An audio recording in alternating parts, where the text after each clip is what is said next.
तो हेलो दोस्तों, आज हम लोग फिर लेकर के आ गए हैं एसएससी जीडी का ये आपका तीसरा आपका एग्जाम बूस्टर वीडियो है ना।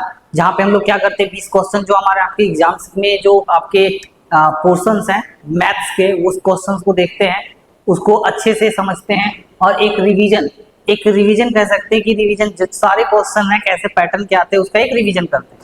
तो जल्दी से इस वीडियो को स्टार्ट करते हैं और आज भी हम लोग क्या करेंगे, 20 के 20 क्वेश्चन देखेंगे जो आपके एग्जाम रिलेटेड हो। इट मीन जो आपके एग्जाम में जैसे पूछते हो, जिस तरह का वेटेज आपका एग्जाम में रहता है उसी तरह का क्वेश्चन हम लोग लेके आए। ठीक है, तो स्टार्ट करते हैं वीडियो को, चलते हैं पहले क्वेश्चन से स्टार्ट करते हैं। तो पहला क्वेश्चन ये रहा, क्वेश्चन को रीड कर लेंगे अच्छे से। क्वेश्चन क्या बोल रखा है कि Rohit by an old bat, Rohit ने क्या किया, एक ओल्ड बैट को परचेज किया। ठीक है, रोहित ने ओल्ड बैट को परचेज कितना में किया है, 2320 रुपए लग गया उनको। उसी में उन्होंने 180 रुपए खर्च कर दिया रिपेयरिंग में। तो टोटल जो सीपी हो गया उसका, टोटल सीपी क्या हो गया, देखिए 2320 का खरीदा, उसके बाद 180 का उन्होंने क्या किया, रिपेयरिंग में लगा दिया। तो टोटल उनका जो कॉस्ट प्राइस हो गया वो कितना हो गया, 250 हो गया, मतलब 2050 रुपीज हो गया। और उन्होंने क्या किया, सेल कर दिया, मतलब एसपी दे रखा है। एसपी कितना दे रखा है, एसपी देख रखा है 2400, मतलब 2400 दे रखा है। अब पूछ रहा है बताइए लॉस परसेंट कितना है। तो 2500 में खरीदा तो कितना का लॉस हो गया, 100 रुपया का लॉस हो गया। प्रॉफिट परसेंट की जब बात की जाएगी तो 100 रुपया का लॉस कितना में हो गया है, 100 रुपया का लॉस हो गया है 2500 में इंटू 100। सॉल्व करेंगे 0 से 0, 0 से 0, ये 25 से 4, मतलब कि 4% का क्या हो गया, लॉस हो गया। तो ऑप्शन नंबर क्या हो गया, ऑप्शन नंबर सी इस क्वेश्चन का राइट आंसर। क्लियर वाली बात है। चलिए तो चलिए नेक्स्ट क्वेश्चन पे आ गए, सेकंड क्वेश्चन पे। सेकंड क्वेश्चन देखेंगे क्या बोल रखा है कि if the length of rectangle is increase. एक रेक्टेंगल है, रेक्टेंगल में क्या होता है, रेक्टेंगल में होता है लेंथ होता है और क्या होता है, ब्रेथ होता है। तो लेंथ को क्या किया गया है, इंक्रीज किया गया है। लेंथ को क्या किया गया है, इंक्रीज किया गया है। कितना परसेंट, तो 14.28%, मतलब 14.28% की बात करेंगे तो कितना का रेशियो आ जाएगा, मतलब 14.28% की जब बात की जाए तो ये मेरा फ्रैक्शनल वैल्यू में होता है, इतना होता है 1/7 हो जाता है। तो मतलब अगर ये 7 था तो अगर इसको बढ़ा करके क्या कर दिया गया, 8 कर दिया गया। ठीक है, तो बोला है कि बताइए, क्या बताइए कि ब्रेथ को कितना रिड्यूस करेंगे जो कि मेरा एरिया क्या होगा, सिमिलर होगा। तो लेंथ और ब्रेथ जो होता है वो आपस में क्या होता है, अगर एरिया सेम रखना है, अगर एरिया कांस्टेंट है, देखिए सिंपल सी बात है, आपको पता होगा कि एरिया ऑफ रेक्टेंगल क्या है, एरिया ऑफ रेक्टेंगल होता है L इंटू बी। अगर एरिया कांस्टेंट है तो ये दोनों आपस में क्या हो जाएगा, इनवर्सली प्रोपोर्शनल होगा। मतलब लेंथ को बढ़ाएंगे तो ब्रेथ घटेगा, ब्रेथ को बढ़ाएंगे तो लेंथ क्या होगा, घटेगा। तो ये 7 से 8 हो गया तो ये कितना हो जाएगा, 8 से 7 हो जाएगा। तो कितना परसेंट का रिड्यूस हुआ है, एक रिड्यूस हुआ है 8 पे। तो एक रिड्यूस हुआ है 8 पे, मतलब कितना हो गया, तो मतलब हो गया 12.5%। इसका 1/8 का जब परसेंटेज वैल्यू निकालेंगे तो 12.8%। ऑप्शन नंबर ए क्या हो गया, ऑप्शन नंबर ए इस वाले क्वेश्चन का राइट आंसर। ठीक है, तो बेसिकली इसी तरह से तो हमेशा याद रखिएगा, लेंथ जितना में इंक्रीज करेगा उसी तरीका से ब्रेथ भी क्या करेगा, डिक्रीज करेगा। ठीक है, चलिए नेक्स्ट क्वेश्चन पे इस तरह से मूव करते चले जाएंगे। देखिए क्वेश्चन क्या बोल रहा है कि a student get 75% in text and get 30 marks more than another student who is got 60%। तो फाइंड द मैक्सिमम। बहुत ही आसान क्वेश्चन है कि एक बच्चा है जो 75% मार्क्स लाता है, ठीक है, और एक बच्चा लाता है 60%। हम बोले ठीक है, अब ये इससे कितना ज्यादा ला रहा है, तो 30% ज्यादा ला रहा है। परसेंटेज की बात करें तो 15%, तो इस 15% की वैल्यू 30 आ गई, तो 100% का वैल्यू कितना हो गया, 200। इट मीन्स 15% का जो वैल्यू है वो आपको 30 देखने को मिला, तो 100% का जो वैल्यू है वो आपको कितना देखने को मिलेगा, 200 देखने को मिलेगा। समझ में आ गया होगा, है ना। बहुत ही आसान आसान सा क्वेश्चन एग्जाम में पूछते हैं, है ना। सिर्फ प्रैक्टिस करने की बात है, प्रैक्टिस करते जाएंगे तो आसान होते चला जाएगा ना। अब आगे इक्विवेलेंट, एक तो आपका सिंपलीफिकेशन होगा, तो इसमें कुछ बताने की जरूरत नहीं है। आप सिंपल से इसको क्या करेंगे, देखिए इसको कैंसिल करेंगे तो 12 से 6 बार में, 3 बार में, तो कितना बार में, ये 3 बार में चला गया ना। चलिए 3 बार में, अब 3 से इसको गुना करेंगे, ऐसे हम लिख कर आपको दिखा देते हैं। इसको गुना करेंगे 72 से, इसको भागा देंगे 24 से, इसमें प्लस कर देंगे 5, और जो वैल्यू आएगा उसको क्या करेंगे, मल्टीप्लाई कर देंगे किससे, 20 से, और इसको पूरे को डिवाइड कैसे से कर देंगे 2 से। तो इससे काटेंगे 10 बार में, इसको इससे काटेंगे 3 बार में, और इसको गुना कर दिए 5 3 15 का 5, बाकी 1, 7 3 21 2, 22 का 2, बाकी 2, 3 2 5 प्लस 5, ठीक है, गुना 10। तो चलिए इसको करते हैं, तो कितना हो जाएगा, सॉरी यहाँ 4 हो जाएगा, तो कितना हो जाएगा 430 इंटू 10 इक्वल टू 4300। तो आपका आंसर ऑप्शन नंबर सी। तो सिंप्लीफिकेशन में कुछ ज्यादा बताने की चीज नहीं है, आपको सिर्फ और सिर्फ कैलकुलेशन पे ध्यान देना है कि कैसे चीजों को कैलकुलेट करना है, मल्टीप्लीकेशन करना है, डिवाइड करना है। तो इसमें सिर्फ और सिर्फ गेम जो होता है वो कैलकुलेशन का होता है, इसमें और कोई कॉन्सेप्ट वाली बात है नहीं। जैसे कि हम नेक्स्ट क्वेश्चन पे आ जाएंगे, तो नेक्स्ट क्वेश्चन आप देख रहे हैं कि आपका क्या है, क्वेश्चन है जहां पे बोल रखा है कि आफ्टर वर्किंग 8 डे, 8 दिन काम करने के बाद जो राखी जो है वो अपने काम का 10% ही काम कर पाती है। मतलब एक राखी है जो अपने काम का 10% काम 8 दिन में करती है, तो पूरा काम कितना दिन में करेगी, 80 दिन में करेगी ना। ध्यान से सुनिएगा, अगर कोई अपने काम का 10% 8 दिन में कर रहा है तो वो अपना पूरा काम 80 दिन में कर देगा, ठीक है। अब आगे की बात पढ़ते हैं। हिज एम्प्लॉयर पूनम, एक पूनम है which is 20% more efficient. 20% more efficiency करने का मतलब है कि ये हो गया राखी, ये हो गया पूनम, ठीक है। 20% मतलब कितना हो गया 5, और ये कितना हो गया 6। अगर इसकी इफिशियंसी 5 है तो पूनम की कितनी होगी, 6 होगी। तो अगर इसकी इफिशियंसी बता रखा है कि इसकी इफिशियंसी 5 है, तो टोटल वर्क बता दीजिए। तो टोटल वर्क कितना हो गया, 400 हो गया। टोटल वर्क कितना हो गया, 400 हो गया। क्लियर वाली बात है। अब 400 टोटल वर्क है, इसकी इफिशियंसी कितनी है, 6 है। इसकी इफिशियंसी कितनी है, 6, तो इसका क्या हो जाएगा 400/6, खत्म। ये हो गया आपका पूनम। अब क्या पूछ रखा है, how many more day will they work, they together take to complete the remaining work. How many more day will they together take to complete a remaining work, मतलब ये दोनों मिल करके जो बचे हुए काम है वो कितने दिन में करेगा। तो देखिए 10% तो काम राखी पहले से कर चुकी है, तो काम कितना बचा 90%, तो इसका 90% मतलब 360 काम बच रखा है, अभी भी 360 काम बच रखा है। इसकी एफिशिएंसी 5, इसकी एफिशिएंसी 6, तो दोनों का एफिशिएंसी कितना हो जाएगा 11। तो आपका आंसर कितना आ गया 360/11 दिन, 360/11 दिन, ऑप्शन नंबर बी। फिर से समझिए, राखी का मैंने निकाल लिया कि उन्होंने 80 दिन में पूरा काम कंप्लीट किया है। अब बोल रखा है कि राखी या पूनम की वर्क एफिशिएंसी दे रखी 5/6 की, तो टोटल वर्क यहाँ से 400 हो गया। इसी तरह से पूनम की एफिशिएंसी 6 हो गई। हालांकि इसका कोई जरूरत नहीं था, फिर भी हम निकाल दिया कि राखी उसी काम को 400/6 दिन में कंप्लीट कर लेगी अकेले। उसके बाद 10% काम हो गया, तो 90% कितना हो गया 360। इसी 360 काम को इन दोनों मिलके करेगा 11 की एफिशिएंसी से, तो आपका आंसर हो जाएगा 360/11 डेज, ठीक है। तो इस तरह से सब क्वेश्चन को हम लोग बनाते हैं ना।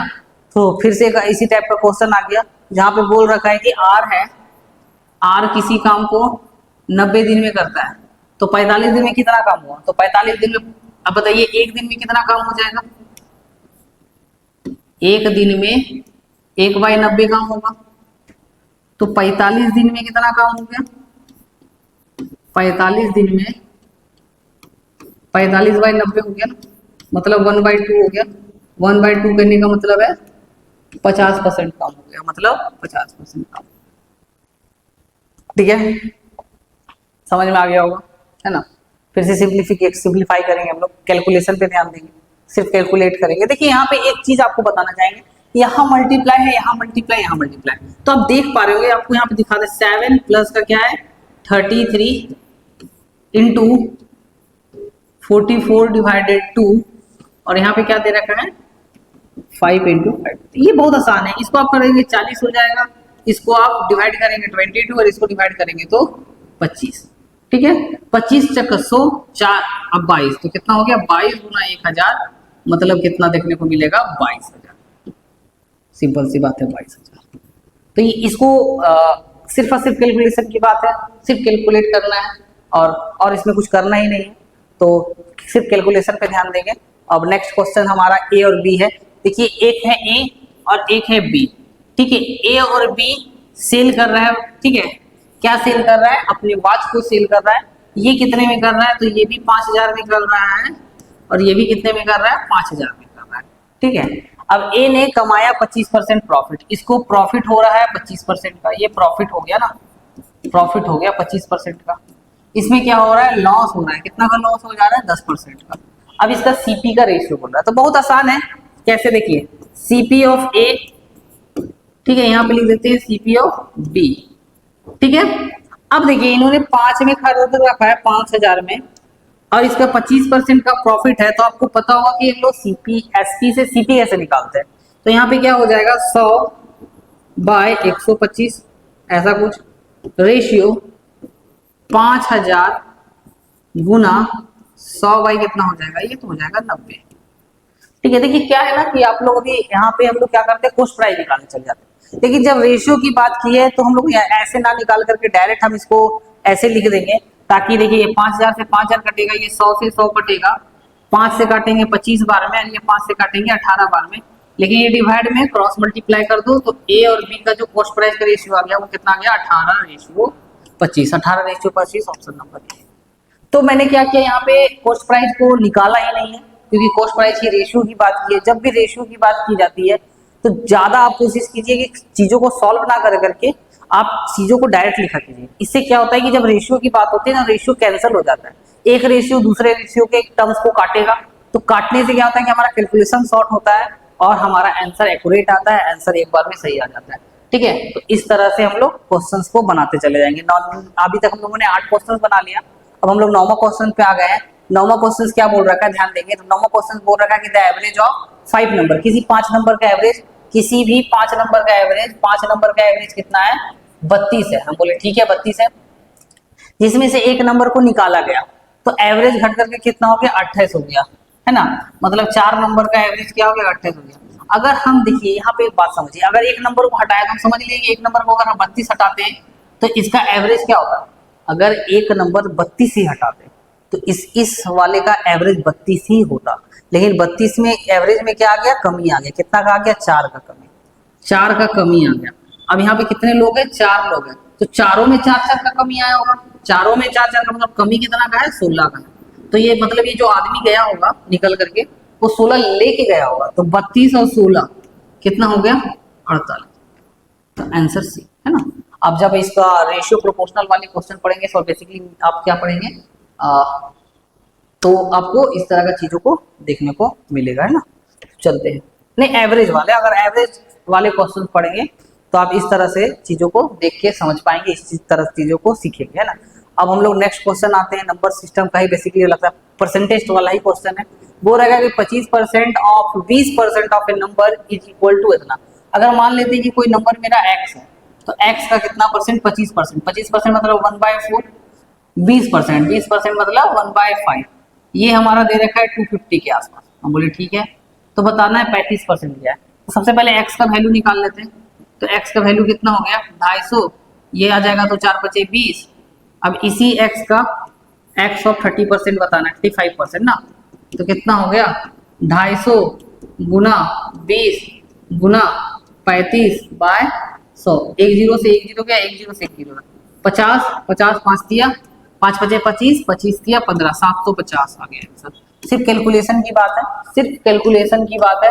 कैलकुलेशन आप लोगों को करना होगा और आप जितना प्रैक्टिस कीजिएगा कैलकुलेशन उतना ज़्यादा स्ट्रॉन्ग होगा। मैथमेटिक्स कैलकुलेशन ही है, तो आपको कैलकुलेशन पे ज़्यादा विशेष करके ध्यान देना होगा, है ना। कॉन्सेप्ट तो ठीक है, कॉन्सेप्ट तो आपको पता होना ही चाहिए। जैसे कि इसमें देखिए एक मार्क प्राइस दे रखा है, आपको पता होना चाहिए मार्क प्राइस क्या होता है, कॉस्ट प्राइस क्या होता है।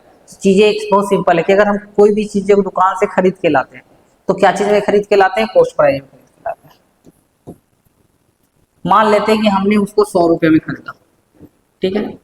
अब क्या बोलता है मार्क प्राइस क्या होता है कि दुकानदार अपने हिसाब से उस चीजों का एक मूल्यांकन करते, मतलब अपने हिसाब से उन चीजों को दाम क्या करते हैं, मार्क करते हैं, उसमें एक स्टिकर लगाते हैं अपने हिसाब से।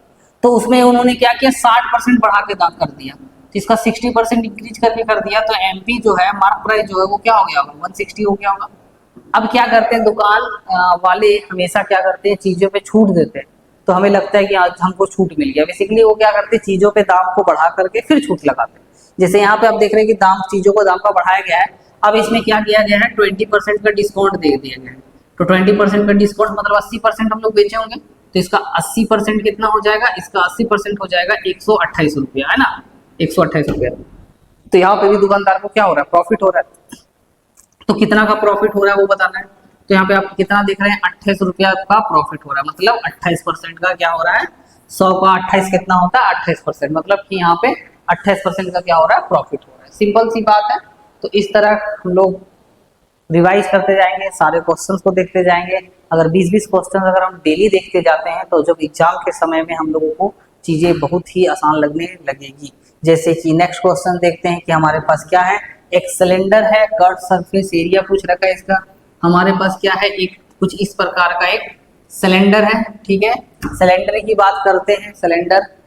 अब इस सिलेंडर की बात में क्या बोला है कि इसका जो बेस रेडियस है, ये वाला जो रेडियस है वो 70 का है और इसका जो हाइट है वो 14 सेंटीमीटर का है। हम बोले ठीक है, ऐसी बात है। तो हमको बताइए कर्व सरफेस एरिया क्या होता है। तो आपको पता होना चाहिए कि कर्व सरफेस एरिया जो है, मतलब इसको हम लोग CSA बोलते हैं एक तरह से, curve surface area of cylinder, ठीक है। सिलेंडर मतलब अगर हिंदी में उसको, सिलेंडर का कर्व सरफेस एरिया क्या होता है, तो फॉर्मूला याद होना चाहिए, 2πRH होता है। तो 2 का 2, पाई का वैल्यू कितना हो गया 22/7, आर का वैल्यू कितना हो गया 70 और एच का वैल्यू कितना हो गया 14। बात यहाँ क्या करेंगे, सिर्फ कैलकुलेशन की बात करेंगे। लेकिन मैंने एक बार आपको बता रखा है कि जब भी एरिया की बात करें और एरिया में क्या हो, पाई आ रहा हो, पाई आ रहा हो, तो ऐसे ऑप्शंस को आप सेलेक्ट करें जो 11 का मल्टीपल हो। अगर हम चेक करने की कोशिश करेंगे तो क्या ये मेरे 11 का मल्टीपल है, अगर हम इसमें 55 लेते हैं तो इसमें क्या है 4 ज्यादा है, अगर इसमें 33 लेते हैं तो -3 है, तो ये तो नहीं है। इसकी बात करते हैं तो इसमें क्या है -2 है, इसमें क्या है -2 है, तो ये भी नहीं है। इसमें अगर हम बात करते हैं तो -3 है और क्या है -5 है, तो ये भी नहीं है। अगर इसकी बात करें जाए तो इसमें क्या है प्लस का 5 है और माइनस का प्लस का 5 है और माइनस का 5 है। तो ऑप्शन नंबर डी ही इसका क्या होगा, राइट आंसर होगा। Option number D. कैसे निकालें, बिना कैलकुलेशन का। तो बिना कैलकुलेशन का इसलिए कि अगर किसी भी नंबर को हम 11 से मल्टीप्लाई करते हैं तो वो नंबर 11 से भी डिविजिबल होगा। 11 से मल्टीप्लाई क्यों करें, क्योंकि यहाँ पे पाई है, पाई का वैल्यू होता है 22/17। तो 22/17 मतलब 11 का मल्टीपल है। ऑप्शन चेक कर लेंगे कि कौन से ऑप्शन 11 का मल्टीपल है, वही आपका आंसर होगा। बेसिकली मैं आपको इसको सॉल्व करके भी दिखा देता हूँ कि क्या नंबर आ रहा है। तो ये 7 से इसको काटेंगे 10 बार में, ठीक है। 14 दूनी 28, 28 दूनी कितना हो जाएगा, 28 दूनी हो जाएगा 56, मतलब कितना हो जाएगा 560। तो 560 को 11 से करना है गुना, तो करिए। तो 0 का 0, 6 का 6, 6 5 11 का 1, 5 और 1 6, तो ये आ गया ना 6160 centimetre square. Option number D ही आ गई। तो आप हमेशा याद रखिए कि कभी भी किसी भी नंबर को अगर हम 11 से मल्टीप्लाई कर रहे हैं तो वो नंबर 11 से भी डिवाइड होगा। तो ऑप्शन चेक कीजिए कैलकुलेशन से बचने के लिए, कैलकुलेशन से बचने के लिए ऑप्शन चेक कीजिए, है ना। तो नेक्स्ट क्वेश्चन हम लोग कहाँ आ गए हैं, नेक्स्ट क्वेश्चन नंबर 13 है हमारा। 13 में क्या बोल रखा है कि हमने 9000 रुपया किसी से लिया, जिनको हमने 80% कंपाउंड इंटरेस्ट के में हम लोगों ने क्या कर रहे हैं, उनको इंटरेस्ट दे रहे हैं। तो कंपाउंड इंटरेस्ट कैसा चल रहा है, हाफ ईयरली के चल रहा है। तो हमको बताना है कि कितना 12 महीने के बाद उसका क्या हो जा रहा है, 12 महीने के बाद उसका इंटरेस्ट क्या हो जा रहा है। तो सिंपल सी बात बताइए कि 1 साल के लिए अगर हमने 80% ब्याज दे रखा है उसको, तो आधा साल मतलब 6 महीने के लिए कितना है, अगर 12 महीनों के लिए है ये तो 12 महीनों के लिए हुआ, 1 साल में 12 महीना, तो 6 महीना के लिए कितना हो जाएगा, 6 महीना के लिए हो जाएगा 40%, है ना, 40%। अब कंपाउंड इंटरेस्ट में क्या होता है, सक्सेसिव इंटरेस्ट चलता है, सक्सेसिव इंटरेस्ट। तो सक्सेसिव इंटरेस्ट का आपको फार्मूला पता होगा, क्या होता है 40 + 40 + 40 × 40/100। तो यहाँ से हम क्या करेंगे, सक्सेसिव निकाल लेंगे। कितना हो गया, ये 80 हो गया, ये 4 × 16, 0 से 0 काटेंगे तो कितना हो गया प्लस का 16, मतलब 96% हम क्या कर रहे हैं, 96% इंटरेस्ट दे रहे हैं। तो सिंपल सी बात है, यहाँ पे 9000 है, 9000 का हमने 96% इंटरेस्ट दे दिया। तो आप यहाँ से वैल्यू आसानी से निकाल सकते हैं कि 9 × 6 = 54, 9 × 6 = 54 का 4 बाकी 5, 9 9 81 या 5 86। तो ये आपका आंसर आ गया 8640 रुपया, 8640 रुपया, 8640 का हमने क्या दे दिया, उसको इंटरेस्ट दे दिया। तो कुछ इस तरह से हम लोग आसानी से इसको सॉल्व कर सकते हैं, है ना। और हमारे अपने एग्जाम्स जो है आपका SSC GD वाला, उसमें एक अच्छा स्कोर कर सकते हैं। अब हम लोग नेक्स्ट क्वेश्चन नंबर 14 पे आए हुए हैं।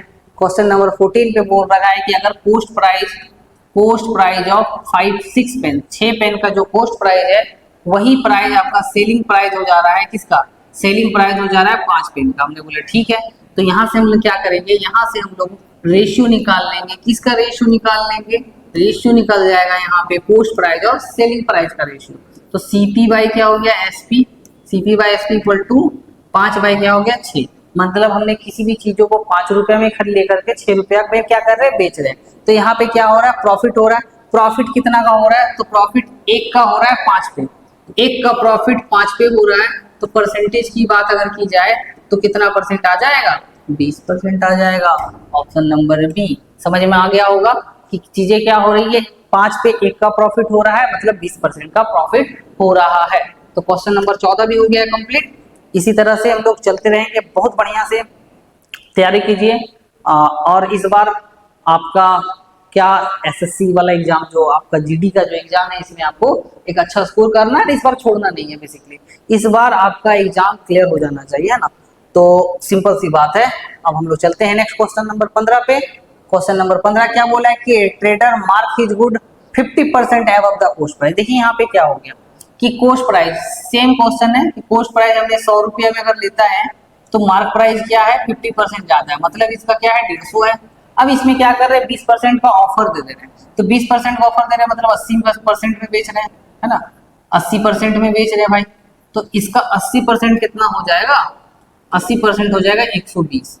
तो पूछ रखा है what profit trader marks after offering the discount. तो कितना परसेंट का प्रॉफिट हुआ, तो सिंपल आप देख रहे हैं 20% का प्रॉफिट है, मतलब आपका प्रॉफिट कितना हो गया 20% हो गया। तो बहुत आसान है, बढ़ाया फिर क्या किया, प्रॉफिट कमा लिया।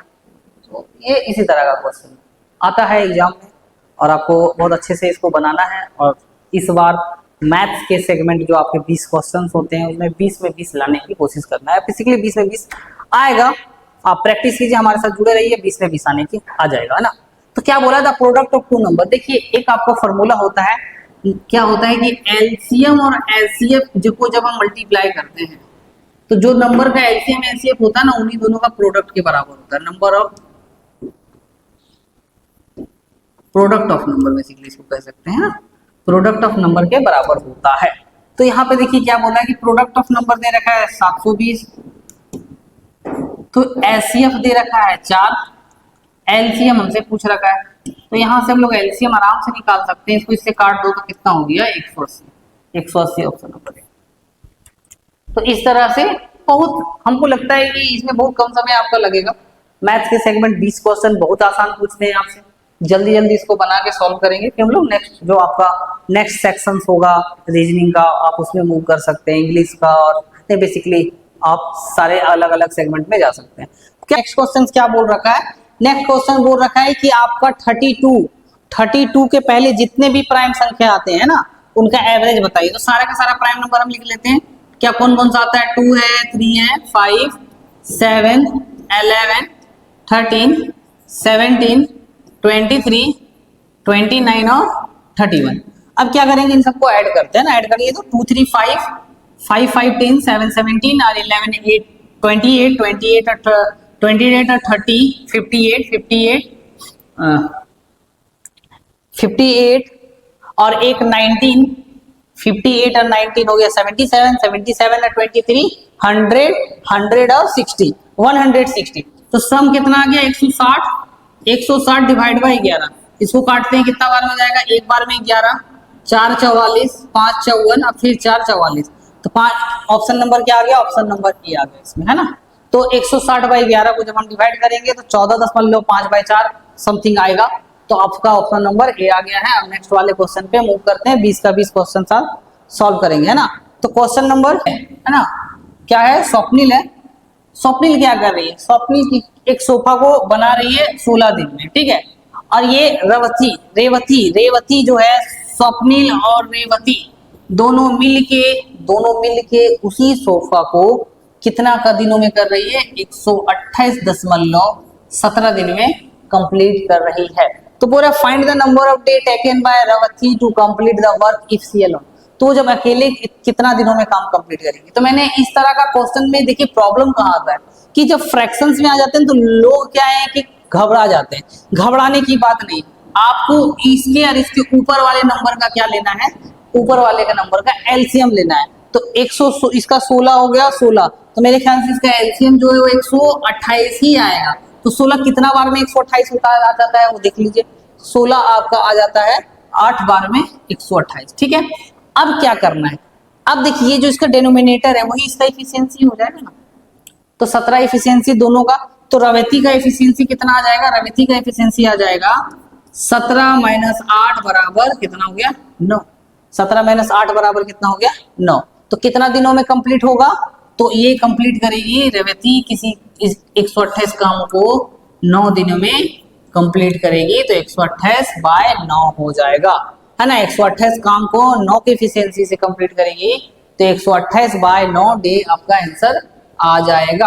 क्वेश्चन नंबर सेकंड लास्ट में चलते हैं, जहां पे हमारा क्या है, 6 दोस्त हैं, 6 दोस्त का हाइट दे रखा है 144, अगर एक बॉय का हाइट 150 है, वो लीव करता है ग्रुप से, तो आपको न्यू एवरेज बनाना है। तो सिंपल सी बात है, देखिए इसमें ना आप बहुत आसानी से इसको बना सकते हैं। अगर इसमें से 150 बच्चा निकल गया 150 का हाइट का, तो देखिए ये इससे कितना ज्यादा है, 6 ज्यादा है, तो 6 ज्यादा लेके जा रहा है, तो 6 ज्यादा लेके जा रहा है। टोटल बच्चे कितने हैं, टोटल बच्चे अभी 6 हैं, तो एक 6 ज्यादा लेके जा रहा है, तो बचे कितने हैं, 5 बचे ना। तो इस 5 का वैल्यू को, इस 6 के वैल्यू को 5 में बांट दो, तो कितना सबको मिलेगा 1/2।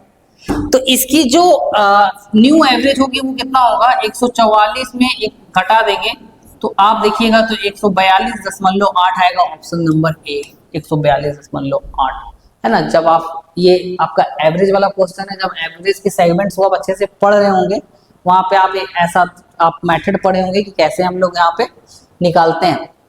अब लास्ट क्वेश्चन पे आते हैं, जहाँ पे एक मूवी टिकट को हम लोग प्राइस को बढ़ा रहे हैं 18%, तो the increase in ticket price reduce the number of audience by 25%, what effect the revenue.